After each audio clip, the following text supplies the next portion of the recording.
فإنه من كان يعبد محمدا فإن محمدا قد مات.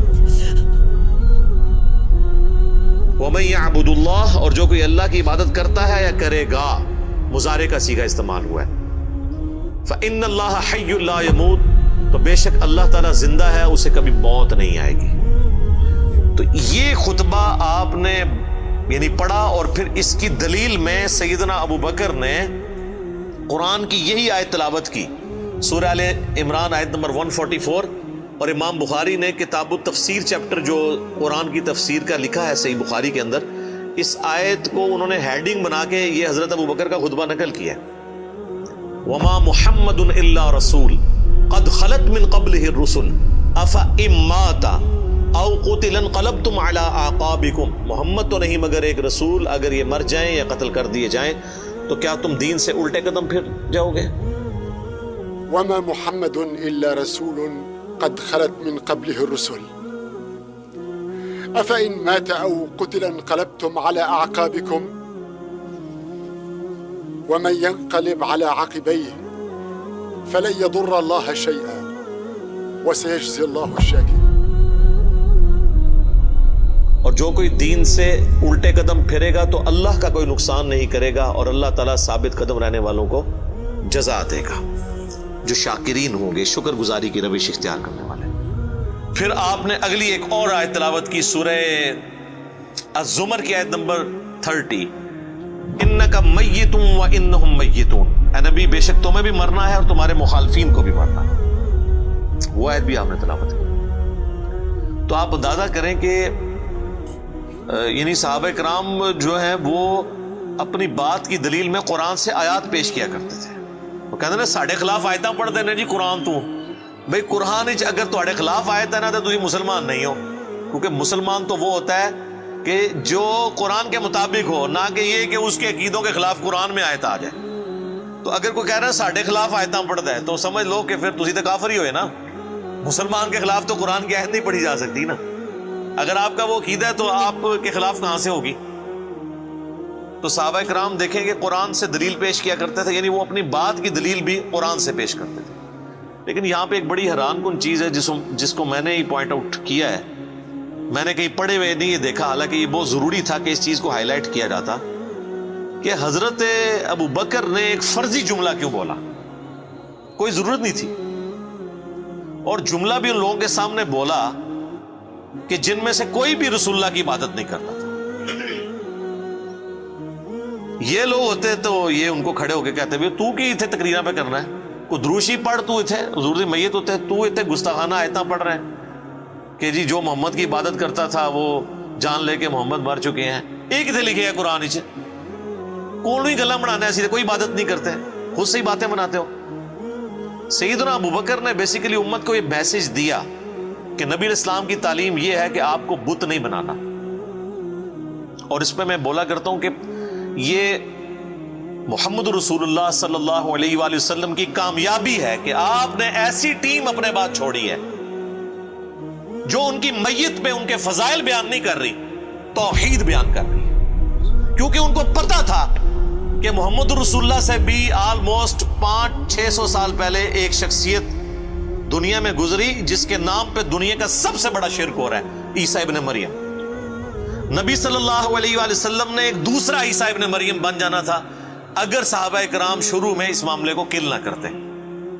اور یہ انہوں نے اپنی ذاتی اختراع نہیں تھی، یہ نبی الاسلام کی مبارک تربیت کا اثر تھا. کیونکہ صحیح بخاری میں موجود ہے، دیکھنا میری شان کو اس طرح بلند نہ کرنا جس طرح عیسیٰ ابن مریم کے ماننے والوں نے ان کو ان کی شان میں بڑھا دیا، ڈیوینٹی ان کے بارے میں کلیم کر دی. میں اللہ کا بندہ اور اس کا رسول ہوں، مجھے اللہ کا بندہ اور اس کا رسول ہی کہنا. تو دیکھ لیں سیدنا ابو بکر نے عقیدہ توحید اس وقت امت میں راسخ کیا. یہاں تو کوئی پیر کوئی بزرگ مر جاتا ہے نا تو اس کی شان میں نغمے بنا لیے جاتے ہیں. یہ بھی دیکھ لیں آپ، کل خادم رضوی صاحب کی ڈیتھ کے اوپر وہ کسی نے راتوں رات بیٹھ کے ترانہ بھی لکھ لیا ہے، اور وہ ترانہ انہوں نے بڑے اچھے انداز میں اس کو گا بھی دیا ہے، اور ان کی میت کے اوپر وہ چل بھی رہا ہے. اور نبی علیہ السلام سے زیادہ تو کوئی تعریف کے لائق نہیں ہے نا مخلوقات میں، لیکن آپ کی میت کے اوپر کوئی درود شریف کی کوئی گھیٹیاں نہیں پڑیاں جا رہی ہیں، کوئی چادر نہیں کھلاری ہوئی، توحید کا خطبہ بیان ہو رہا ہے کہ اللہ کے نبی فوت ہو چکے ہیں. سیدنا عمر کے الفاظ ہیں صحیح بخاری میں، جب میں نے ابو بکر کا یہ خطبہ سنا تو میری ٹانگیں میرے جسم کا بوجھ نہیں اٹھا سکی. اچھا آپ لوگ قرآن و حدیث سنتے ہیں تو غصہ آ جاتا ہے. صحابہ قرآن و حدیث اپنے عقیدے کے خلاف سنتے تھے نا، تو ان کی ٹانگیں ان کے جسم کا بوجھ نہیں اٹھاتی تھی. وہ اتنے پشیمان ہوتے تھے کہ میں غلط کانسیپٹ کے اوپر ہوں، میں فوراً رجوع کروں. اور سیدنا ابو بکر کے خطبے کے بعد سیدنا عمر کہتے ہیں مجھے یقین آ گیا کہ حضور فوت ہو چکے ہیں. اور پھر بخاری کے الفاظ ہیں، صحابہ کہتے ہیں کہ ہم کئی دن تک ہماری یہ حالت تھی، جب ہم ایک دوسرے کو ملتے تھے نا تو ہم یہ آیت سناتے تھے، وما محمد الا رسول قد خلت من قبلہ الرسل. یہ سورہ آل عمران کی آیت نمبر 144، تاکہ ہمیں یہ یقین آ جائے کہ نبی الاسلام دنیا سے جا چکے ہیں. ایک دوسرے کو یہ آیت سنایا کرتے تھے، گستاخانہ آیت. یہ تو گستاخانہ ہی کہتے ہیں نا. یہ ہوتے تھے جناب ایک دوسرے نو جناب کچھ اور ہی سنا دے، ناتا سنا دے رہتے. تو صحابہ نے ظاہر ہے انہوں نے تو مشن لے کے چلنا تھا نا. ان کو تو پتا تھا کہ پیغمبر کا کام ہے اللہ کا پیغام دنیا تک پہنچانا. اس کے بعد وہ امت کے کام حوالے کر کے چلے گئے. اب پیغمبر کے ساتھ نسبت اس کی ہوگی، محمد رسول اللہ کا لاڈلا قیامت کے دن وہ ہوگا، حضور کی شفاعت کا حقدار وہ شخص ہوگا جو نبی الاسلام کے مشن کو آگے لے کے چلے گا. یہ نہیں ہے کہ جو جتنا اونچا نعرہ مارے گا.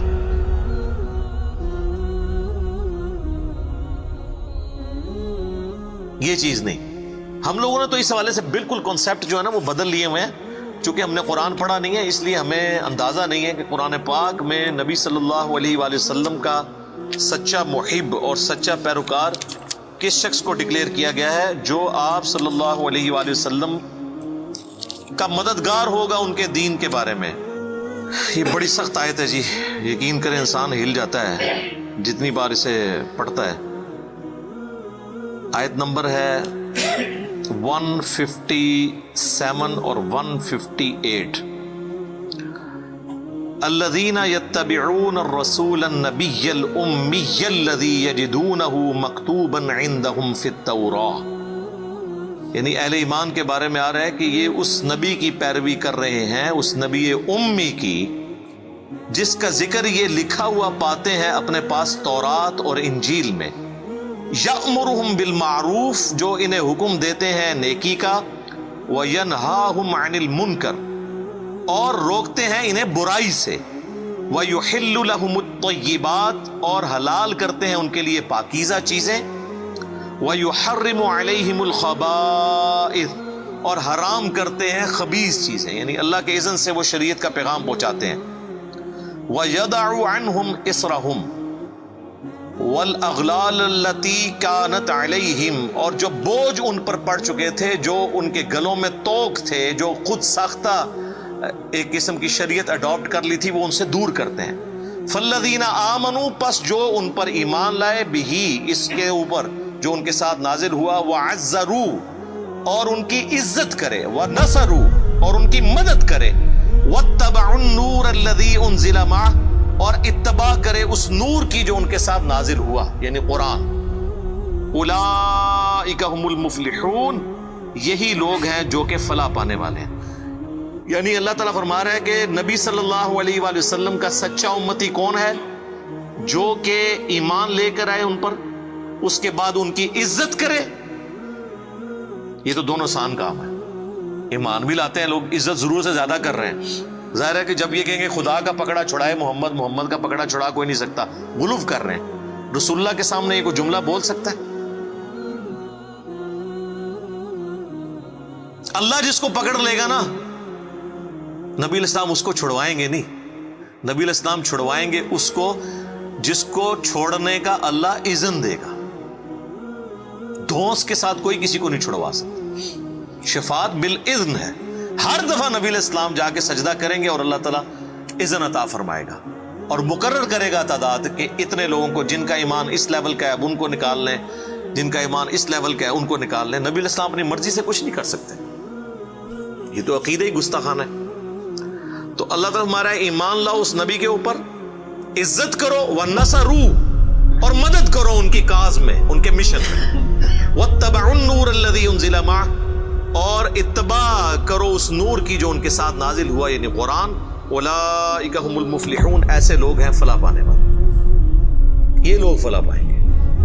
تو فلاح کے لیے صرف ایمان لانا ضروری نہیں ہے بلکہ رسول اللہ کی مدد بھی کرنی ہے، آپ کی عزت اور تعظیم کے ساتھ آپ کی مدد اور قرآن کی پیروی۔ تو صحابہ کرام نے حضور کی میت کے اوپر عقیدہ راسخ کر کے بالکل صحیح بات بتا دی، اور آپ دیکھیں صحابہ کو کبھی یہ وہم بھی نہیں آیا تھا کہ نبی علیہ السلام سے ہم نے جا کے اب ڈائریکٹ کوئی بات کرنی ہے، ورنہ آپ دیکھیں حضور کی میت رکھی ہوئی ہے، صحیح بخاری میں ڈیٹیل موجود ہے، میرا ایک کلپ بھی ریکارڈڈ ہے، سیدہ فاطمہ کا قاتل کون، اس میں نے ڈیٹیل سے سقیفہ بنی ساعدہ کی حدیث بیان کی تھی کہ کسی کے دماغ میں بھی یہ مشورہ نہیں آیا کہ نبی علیہ السلام سے آپ کی ابھی میت باہر ہے، ابھی تو قبر میں نہیں گئے، جو لوگ قبر پہ جا کے مانگتے ہیں اور بزرگ باپوں کی، رسول اللہ تو ابھی ان کی میت باہر رکھی ہوئی ہے، جا کے آپ کے میت سے جا کے پوچھ لیں کہ یا رسول اللہ بتائیں آپ کا سکسیسر کون ہے آپ کے بعد، کسی کو وہم نہیں آیا۔ بعد کے لوگ پتہ نہیں کیا کیا دعوے کرتے ہیں۔ সাল্লাল্লাহু আলাইহি সাল্লাম যখন এই পৃথিবী থেকে ওফাত হয়ে গেছিলেন, সেদিন আসলে সাহাবায়ে কেরামদের পরিস্থিতি কিরকম ছিল? আল্লাহ সুবহানাহু ওয়া তাআলার অশেষ মেহেরবানি যে তারা তাদের পূর্বের ধর্মে ফিরে যায় নাই, আল্লাহ সুবহানাহু ওয়া তাআলা কোরআনের মধ্যে তা স্পষ্ট করে দিয়েছেন। এবং হযরত আবু বকর রাদিয়াল্লাহু তাআলা আনহু কঠিন সেই কুতবার কারণে আল্লাহ সাহাবায়ে কেরামরা তাদের বাস্তবতায় ফিরে এসেছিল এবং তারা এটাকে মেনে নিয়েছিল যে আল্লাহ রাসূল সাল্লাল্লাহু আলাইহি ওয়াসাল্লাম দুনিয়া থেকে ওফাত হয়ে গেছেন। তো আশা করি ভিডিওটি আমাদের ভালো লেগেছে, যদি ভালো লেগে থাকে অবশ্যই লাইক করবেন, কমেন্ট করবেন, অবশ্যই চ্যানেলটি সাবস্ক্রাইব করবেন। তো দেখা হবে পরবর্তী ভিডিওতে, ততক্ষণ পর্যন্ত ভালো থাকবেন, সুস্থ থাকবেন, অবশ্যই ইসলামিক কমিউনিটি প্রমোট করবেন। ফি আমানিল্লাহ, আসসালামু আলাইকুম।